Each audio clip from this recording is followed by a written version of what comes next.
So this is like super informal, like just chime in and just dive right in. We're just three dudes hanging out. I have a microphone, but I'm definitely, wherever the conversation Can get a goes. third lab for you. Yeah, exactly. That's all Right. good. We were also just talking about when you hit that game winner in Toronto on Valentine's Day 2012, and like I remember how loud that stadium was. It was like, did it feel like you were playing a home game? It definitely felt like a home game. Yeah. And I remember looking up and there was just like, you could see flags and signs and blue and orange everywhere. So it was pretty cool. But then there's this one dude courtside who was heckling me the whole game. When stuff like that happens to you, do you stay focused, or does it get under your skin too? I feel like at this point I'm much more focused. When I was younger, it would really throw me off.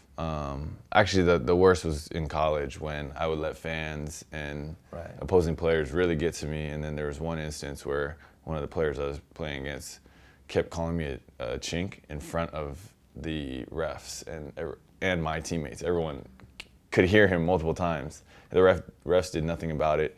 But I played terrible. I let it get to me, and then my assistant coach pulled me to the side after, and we had this really good discussion. But he talked about growing up as an African American, and when he was playing, and the things that he had to go through, and people yelling at him while he's just sitting on the side of the road eating a meal, and people throwing stuff at him out the car, and stuff that was way worse than what I was going through. So it put everything in perspective, and he kind of just told me like, hey, when you go through these things, you have to find a way to turn that negative energy into something that's motivating, or something that you need to make it so that you're playing better, not worse. Otherwise, the joke's kind of on you. Yeah, and they win. You have that traditional family background where it's like, that the standard is to go into medicine, to go into law, to go into finance. Yeah, those how are is kind that of the choices. Yeah, so to kind of break away and to go against the grain, how was that experience for you? Well, I think you hit the nail on the head. I mean, growing up, my options for me were, I heard this joke before, I can't take credit for it, but my parents were like, you could be a doctor, a lawyer, or a failure.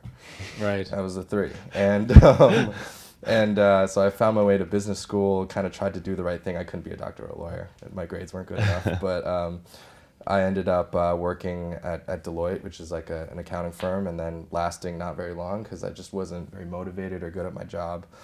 Found myself unemployed after a while, and then just on a whim decided to sign up to be like an extra on a movie set, making like minimum wage. And I got to the point where I realized that I couldn't do anything else. The moment I set foot on that set for the first time, it was like I had found something. I'd found purpose, something that I hadn't had before. And so, as much as I knew it would disappoint my parents, at least in the short term, I knew that I owed it to myself. But it was definitely a difficult conversation for me, and one that took a lot of years to kind of get through. And really for my parents, it was about understanding my reasoning for this decision, and really just getting over the fact that I'd chosen a career that wasn't stable, right? I feel like for a lot of our parents, they come over here with not a lot of money in their pocket, and their number one goal is to create a life that is stable for their kids so that they can grow up and have a reliable paycheck and have all the things that they didn't. And so when their kid is like, I want to be an athlete, or I want to be an actor in the entertainment industry, they're like, but why? My parents' reasoning was really more like, they didn't think I would go anywhere or do anything. They were just like, you love it so much. I want to see you happy. I want to see you pursue your dreams. Now, don't get me wrong. There was a whole academic side where if we weren't getting straight A's, we weren't playing basketball. Sure. But just to put it in perspective, just how supportive they got. My mom took money out of her 401k and said, I'm gonna give you 2 years to chase your dream of being a pro. And after those 2 years, I'm not gonna be able to do it anymore. But I have 2 years. Is that responsibility? Is that pressure? Can it be daunting sometimes? Now I actually embrace it. I used to run from it because everything was like, man, you're a Asian basketball player. Yeah, and I was like, yeah. dude, I want to be respected for being a great basketball player. Right. So why does everything have to be about me being Asian? You see what I'm doing on the court, respect that. Talk about that. But everything, every spin, every article, every media, anything was always like, oh, he's Asian too. Let's talk about that. What's it like being Asian? And so I ran from it when I was younger. And then as I started to go through the insanity and I saw like, man, the world's not really ready for like, they don't really know what to do with Asian Americans or Asians in basketball, or even things with Asian American masculinity and things like that. A lot of these issues, like the world wasn't ready for it. And when I started to see that, I was like, I started to shifting away from like, stop talking about me being Asian into like me embracing it and being like, look, this is what we're gonna do. This is how we're gonna be.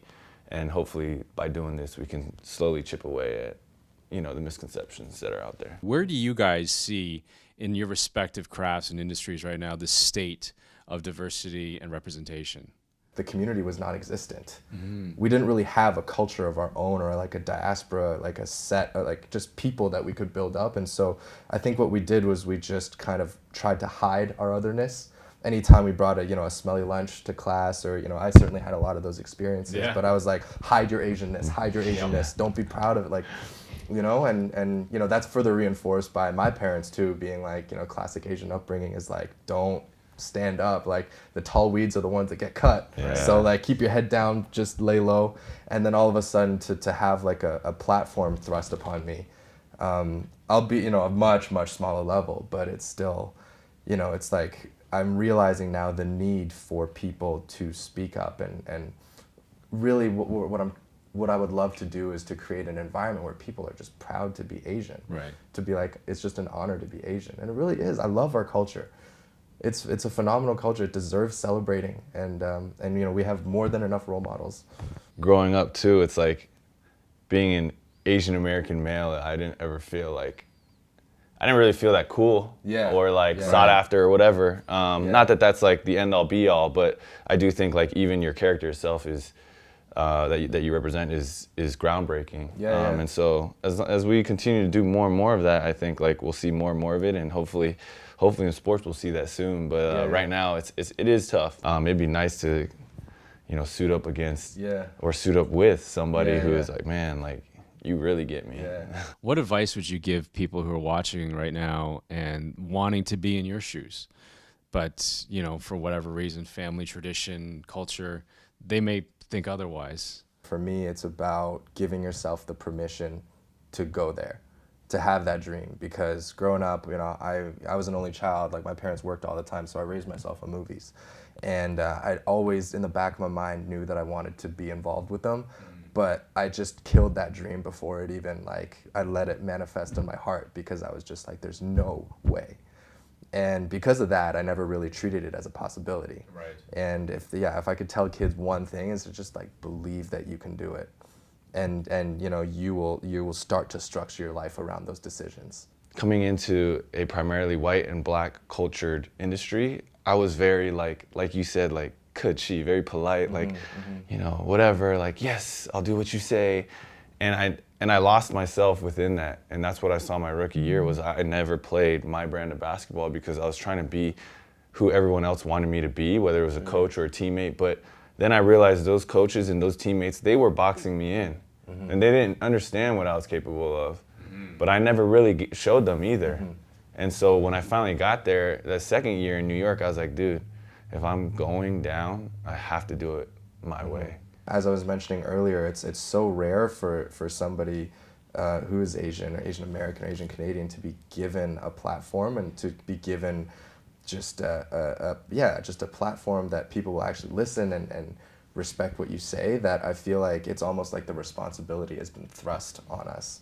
And I think you can make the decision to kind of shy away and not be a part of it. Like that's fine, it's your prerogative to do, but at the same time, I think about what I was like growing up, and it's the same thing, like as an Asian male specifically, it was just this notion that you never felt cool, you never felt included, you always felt like, all the girls that I had a crush on never had a crush on me back. If I could do one thing, is just to show people how cool it is to be Asian, how cool it is to be in the position that we're in, and yeah. When you're great at something that you love doing and you're able to have positive impact and you're able to do certain things, that's really cool. It's just, once you have this platform, you just want more, and you want it for everybody else and other people as well. So, yeah.